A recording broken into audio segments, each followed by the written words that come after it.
This episode of Outside the Rack is brought to you by Kinetic Performance, the makers of the leading tool to measure barbell performance, the Gymaware. There is obviously a reason that the man who wrote the book on velocity-based training, Dr. Brian Mann, calls the Gymaware the Rolls-Royce when it comes to velocity-based training measuring devices. And that's because it ticks a lot of boxes when it comes to being able to measure and monitor your athletes that you get to work with. Working in velocity-based training at this time, of course, this is the tool to use. You're going to be able to take the guesswork out and have target zones set for your athletes so they're ready to roll. Power and strength analysis, yup, tick that box as well. Power drives the fastest sprints and breaks the hardest tackles, and you'll be able to make sure you're in the right zones with each lift when using the Gymaware. So hop on over to kinetic.com.au today to learn what Evan and the team have in store for you with the Gymaware. Being a practitioner in the world of sport performance is a challenging situation. We're in a spot where you're always asked to search for more. But more what? What are the questions that most practitioners in the world of high performance are asking? Well, where can I find cutting-edge information? Where can I find different opinions and different ways of doing things and different feedback that I can get on the training that we're utilizing? And where's a place where I can find like-minded individuals to give me solid advice when it comes to my career development?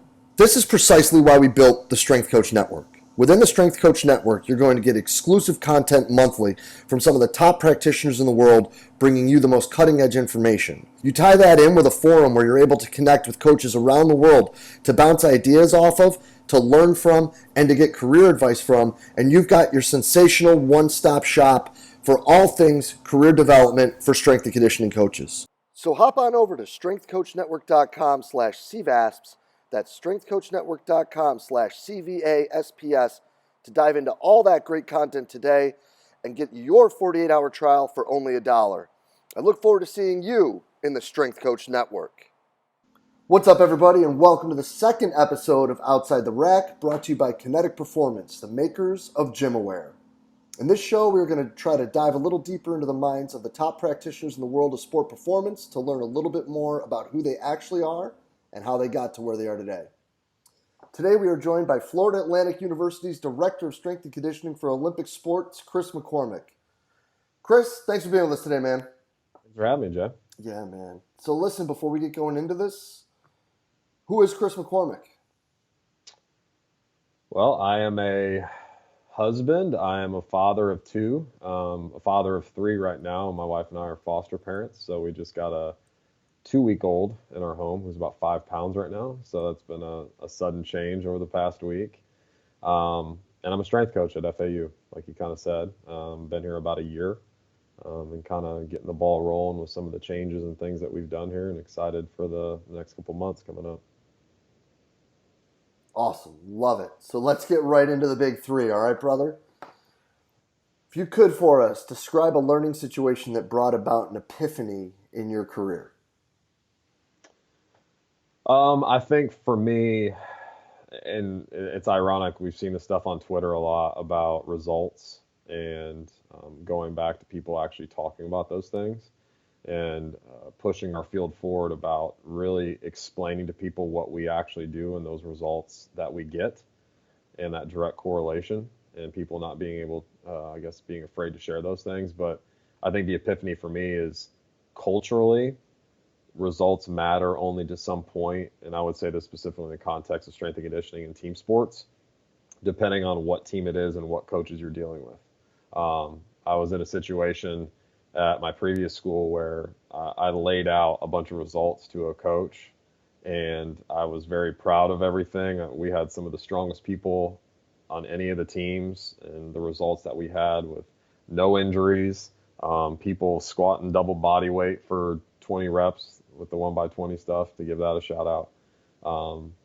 And I had a sports coach look at me and just be like, so is that good? Is that like, what else should we be doing? And that letdown moment of kind of like, I mean, that is pretty good, but how much more do you want? And how the look of training looks, and how all of these other factors that sometimes we don't think about, of just, we have the best program technically, we're doing these things, and everyone should be accepting of it. My epiphany was doing one thing at one place may not be the best thing even if you go to another place. There's tons of things I've seen that I did at my last school that I would not do here. And I think a lot of it is culturally and with coaches and things like that. Um, but that there's so much stuff that goes into, I would not just say programming, but what you're going to actually implement with an athlete and that environment. Do you have the right environment to implement all that stuff, even if you get the results? Because looks are huge. And I think for me, seeing that, it's not just going ahead with the latest and greatest exercises. It's, does this fit in with the environment that I have? I dig it, man. That's pretty awesome.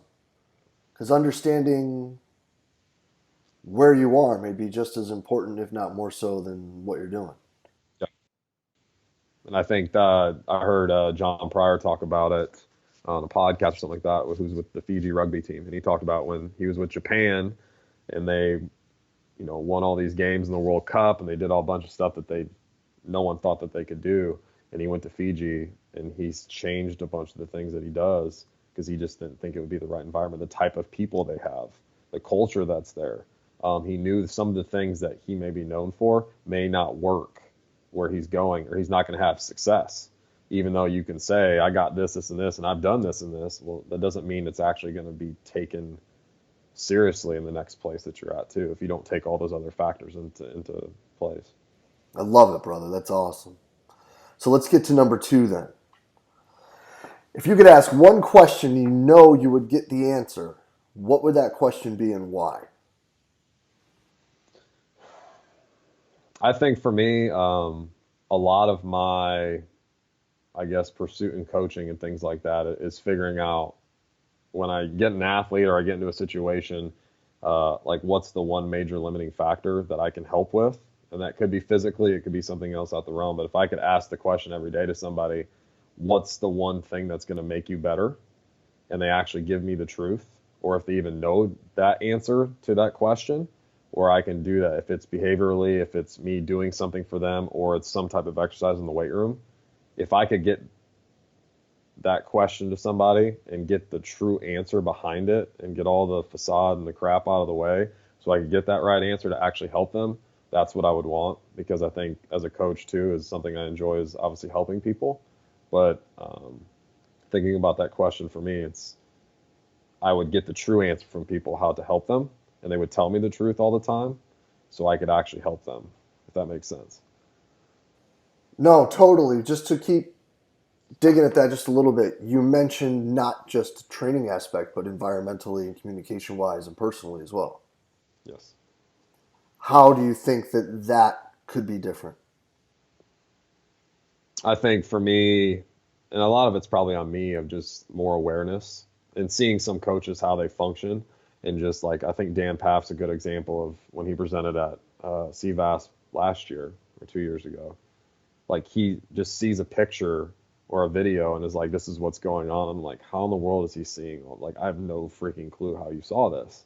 And like, that's what I want. You would say wisdom or whatever, but the keen understanding of like posture, but even talking to somebody, there's sometimes I don't pick up on stuff because I'm thinking 10 steps down the road, where if I'm not centered and centralized right now, I'm just going to totally blow by it. And that's probably what I really want in the long run anyways, is how am I going to help them? If I say I want to do that, am I actually looking at everything? So I think that question for me too is um, having enough of those experiences in my mind. So when I get in a situation, I'm like, it's really this, but they're telling me it's this, but they're not telling me the truth. So if that's relationally, developing better relationships so I can get that information out of them, or just all those other factors.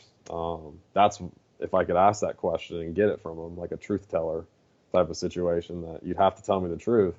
That's what I would want to know. I dig it. That's pretty awesome, man. So third and final, Chris. What's your escape? I need an escape. That's what I need. My wife tells me all the time I need to get a hobby. I saw Kira post about that a while back. I'm talking about Scott to find something to do. I think my escape is just, we live next to the beach, so trying to go to the beach as much as we can, but just quiet. I'm naturally an introverted person, so I can go somewhere and just be quiet and read a book, and dealing with people all day, especially in my position. So I think the quiet's probably my escape, so I can kind of recharge there, because I don't feel I recharge off of like a social situation. I need quiet so I can fill back up. So when I get into the heat of things with a bunch of people, especially like strength and conditioning, I can be 100% ready to go. Well, it's not a hard place to find a beach down there. Yeah, our court says 1.8 miles, so it's pretty close. Chris, really appreciate it, brother. Thank you so much for being on. No problem. Appreciate it. Yeah, buddy.